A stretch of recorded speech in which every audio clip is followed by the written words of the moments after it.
we're down to The finals. Sun Chin, who is a Chinese Britisher, actually a Chinese Scots lady from Glasgow.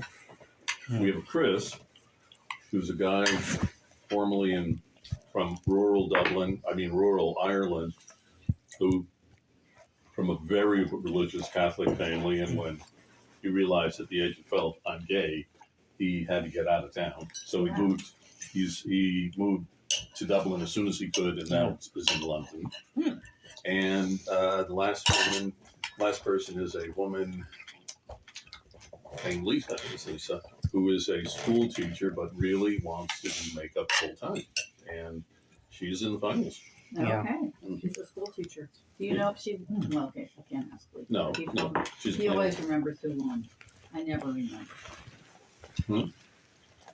He always remembers who won. He does. This ham is delicious, by the way. This is Costco.